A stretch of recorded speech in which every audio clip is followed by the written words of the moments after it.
अस्सलामुअलैकुम जी। आज हम बात करेंगे फैमिली व्लॉगिंग के ऊपर कि फैमिली व्लॉगिंग कितना आपके बच्चों पे इफ़ेक्ट कर रही है, कितनी बुरी तरह से इफ़ेक्ट कर रही है।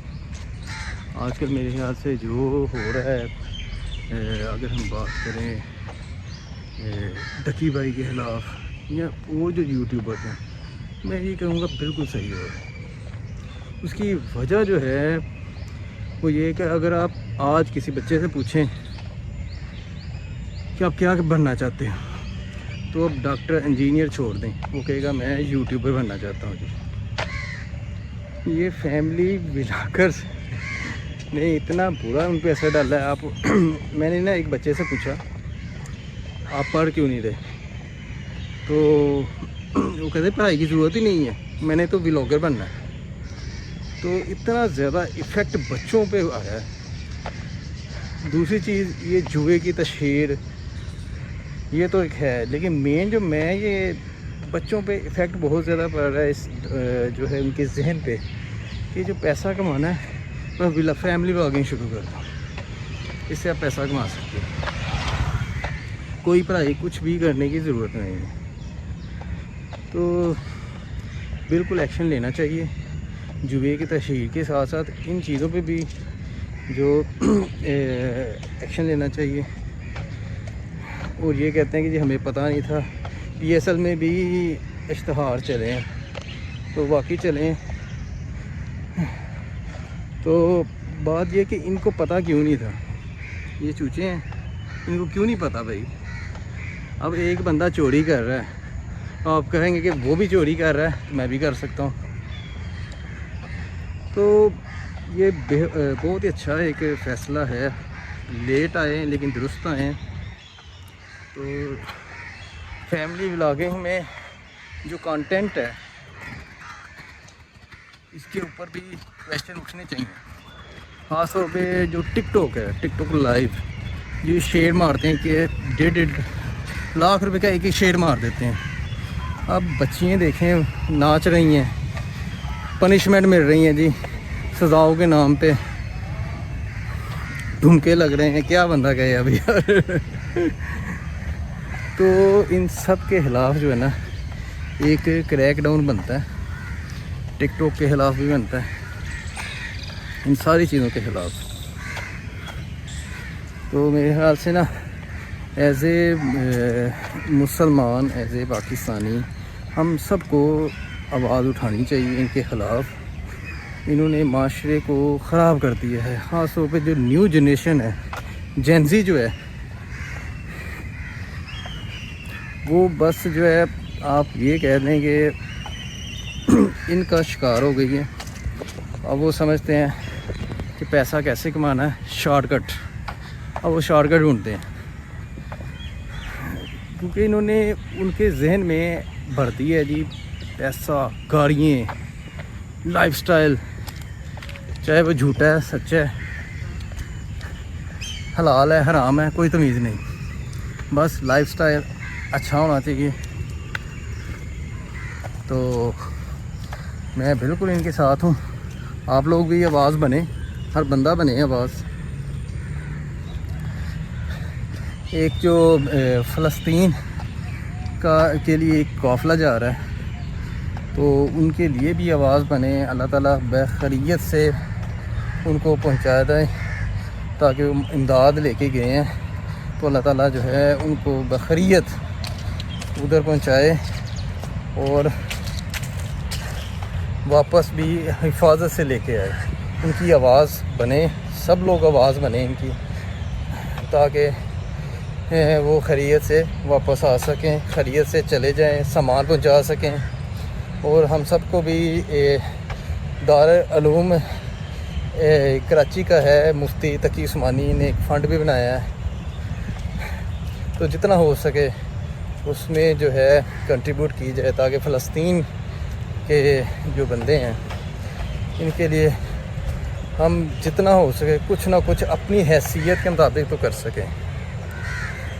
बाकी तो जितनी मुस्लिम ममालिक हैं सारे सोए पड़े हैं, बिल्कुल उनको कुछ ख्याल है ही नहीं कि फ़लस्तीन के साथ क्या हो रहा है। आज देख लें कतर पे भी हमला हो गया है।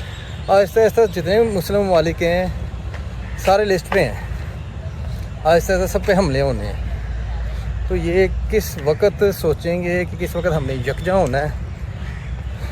अल्लाह हिदायत दे जी, हमें भी हिदायत दे, हमारे अमाल दुरुस्त करे ताकि हमारे जो हुक्मरान हैं वो अच्छे आएँ, क्योंकि अल्लाह ताला ने भी कहा है जैसी अवाम वैसे हुक्मरान।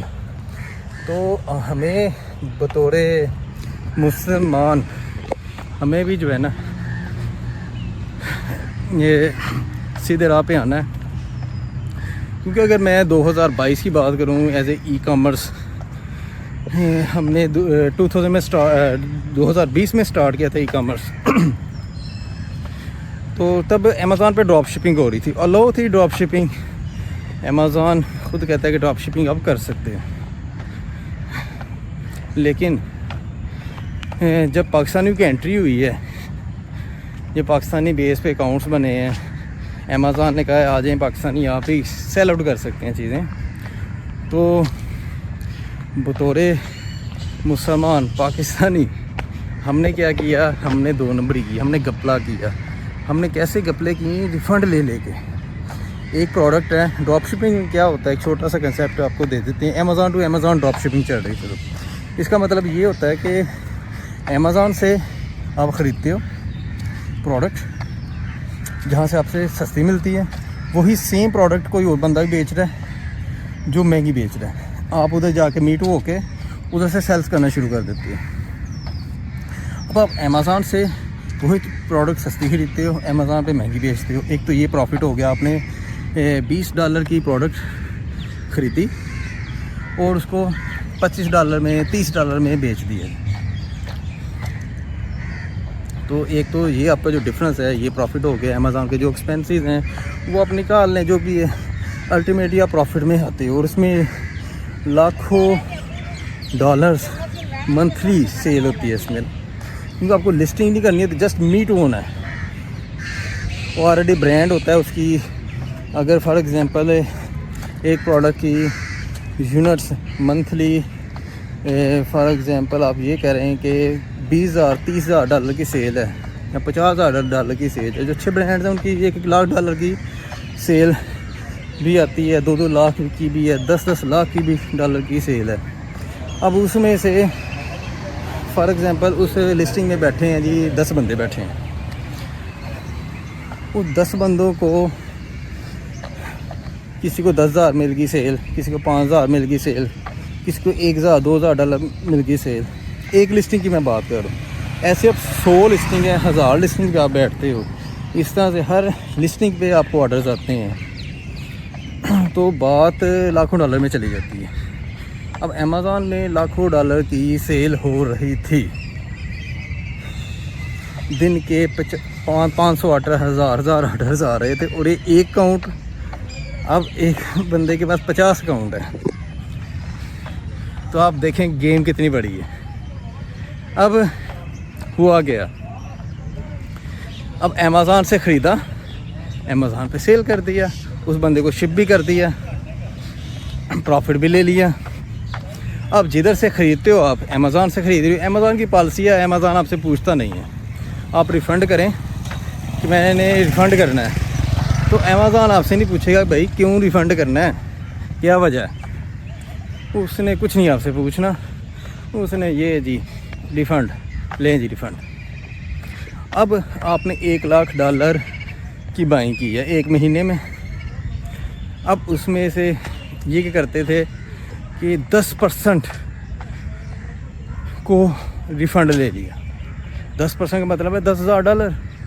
$10,000 अगर पाकिस्तानी इस वक्त देखें हम तो कितने बन गए, 30 लाख रुपया, 27 लाख रुपया।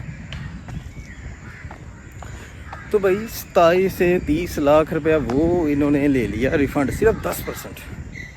इनकी एक रेशो थी 100 में से $10 के रिफ़ंड लेने हैं। अब बात जब गई लाखों डॉलर्स में, अब एक अकाउंट में आएगा 50 अकाउंट है, एक अकाउंट में कि $1 लाख की सेल है, 10,000 हो गया। अब 50 अकाउंट है जिसके, तो $5 लाख। तो भाई इस तरह से अब कितने अकाउंट हैं, कितने बंदे हैं, कितने बंदे, एक एक बंदे के बाद 5-5 अकाउंट हैं। बड़ी एजेंसी थी उनके 50-50 अकाउंट भी थे। तो ये मैं वो बात बता रहा हूँ अपनी आंखों के सामने, जिनको मैं जानता भी हूँ। उन लोगों ने फ्रॉड्स किए हैं, उन्होंने रिफंड्स लिए हैं। अल्टीमेटली क्या हुआ, नुकसान। अमेज़ॉन ने पाकिस्तानी बेस पे अकाउंट जो है बनाना बंद कर दिए। जो उन्होंने अलाउ किया था, सिर्फ 1 से 2 साल का अरसा गुजरा है। अमेज़ॉन ने कहा नहीं, ये फ़लाने शहर की हैं, इसमें काफ़ी लोग हैं, ज़्यादा मियाँ चन्नू, साहिवाल, लाहौर में भी काफ़ी लोग थे जो ये काम कर रहे थे। हालांकि अगर वो हलाल तरीके से चलते, एक सही तरीके से काम करते, तो उससे भी एक अच्छी अर्निंग कमा रहे थे। उसमें भी वो $10,000 छाप रहे थे एक एक अकाउंट के ऊपर। $20,000 भी अकाउंट के ऊपर छाप रहे थे। लेकिन उन्होंने इसको अपनाया साथ में रिफंडिंग को। तो अल्लाह ताला हिदायत दे जी इन लोगों को। अब पाकिस्तानी हैं, मुसलमान हैं, हलाल की बिल्कुल तमीज़ नहीं है। अब आपने जिस बंदे से रिफ़ंड लिया है, खुदारा उसका तो नुकसान किया ना आपने। उसने आपको प्रोडक्ट भी भेजी, प्रोडक्ट कस्टमर को पहुंच भी गई है, लेकिन फिर भी आपने उसे रिफ़ंड ले लिया। तो हिसाब तो देना होगा। अब ये चीज़ें हैं। अब इसी कंपैरेटिव इंडिया को ले लें। इंडिया में अब उन्होंने काफ़ी साल हो गए ऐसे तो अमेज़ॉन का अपना वेयर हाउस बना लिया हुआ। अब पाकिस्तान की हरकतें ही ऐसी है। अब पाकिस्तान का बैंक अकाउंट नहीं बन सकता, वो पेपाल नहीं बन सकता पाकिस्तानी डिटेल्स पे। ईबे का अकाउंट है वो आप अभी इजाज़त है, किसी का बन जाता है, किसी का नहीं बनता।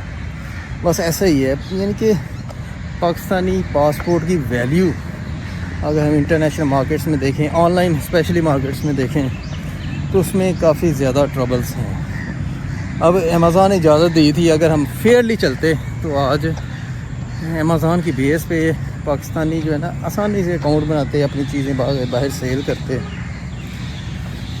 लेकिन अब ये है कि ट्रबल अब बहुत मुश्किल है। तो ये चीज़ें थी। चलिए नेक्स्ट व्लॉग में इंशाल्लाह मज़ीद हम चीज़ें डिस्कस करेंगे। अगर आपको व्लॉग अच्छा लगे तो लाइक, शेयर, सब्सक्राइब लाजमी कीजिएगा। Thank you. अल्लाह हाफ़िज़। जी मेरे पास ना ऑफिस में एक बंदा आया, तो उसने मुझे ना अपनी कहानी सुनाई इसी के मुतल्लिक कि अमेज़ॉन से ना वो भी रिफ़ंड लिया करता था। वो उसने मुझे बल्कि इवन ये कहा कि मैं जो है ना, मैंने क्या किया कि कार्ड जो रिफ़ंड लेता था ना, उस पर कार्ड अपना लगा दिया। वो सारी की सारी पेमेंट अपने अकाउंट में, वो क्लाइंट को भी नहीं दी। तो इसमें जो है दोनों ने पैसा कमाया। जो क्लाइंट था उसे भी पता था कि रिफ़ंड ले रहे हैं, क्लाइंट भी यूएस का था।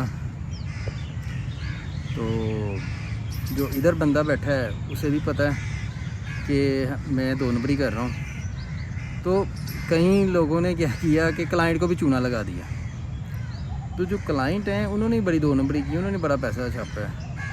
तो अच्छा, मेरी अब आपको बताने का मकसद ये है कि अब वो मुझे कहता क्या है कि मैं कहता मैंने पैसा बहुत कमाया, 50-60 लाख की, 70-80 लाख की, इतनी की ना कह रहा था। गाड़ी भी मैंने ली। तो अब लेकिन है कि विल है, फ़ारग है। अब वो पैसों को क्या हुआ, अब उसने इतने जो पैसे कमाए थे, वो कहता है जी आहिस्ता आहिस्ता पैसे हो गए ख़त्म। मैंने एक एजेंट है उसको पैसे दिए बाहर जाने के लिए, वो मेरे पैसे खा गया। इस तरह से उसने बताया कि इधर खा गया, उधर खा गए बंदे। तो पैसे जो है ना टिकते नहीं है हराम के। चाहे बंदा जितने मर्ज़ी कमा ले, हराम के जो पैसे हैं ना वो वैसे ही निकलते हैं। तो बात सिर्फ समझाने की यही है कि बंदे दे पुत्र बन जाओ तो 2 नंबरियाँ छड़ दियो। और पाकिस्तान है और अपना जो इमेज है वो दुनिया में बेहतर बनाएं ताकि इंटरनेशनल मार्केट्स में हमारी वैल्यू हो, हमारे बैंक्स की वैल्यू हो। अब क्लाइंट अक्सर क्या कहते हैं जी, पेपाल लेके हैं, आपको हमने पेपाल से पेमेंट करनी है। अब पेपाल पाकिस्तानी डिटेल्स पे बनता नहीं है, तो गो के आप जो है ना यूके में कंपनी बनाएं, फिर यूके की बेस पे बनाएं। दूसरे काफ़ी मेथड्स हैं, हम खुद यूज़ कर रहे हैं यूके का पेपाल। तो जो है बस यही समझाने का था कि यार हक हलाल की खाएं, उसमें बरकत भी होगी इंशाल्लाह। लॉन्ग टर्म खाएंगे, आखिरत भी बेहतर होगी, दुनिया भी बेहतर होगी।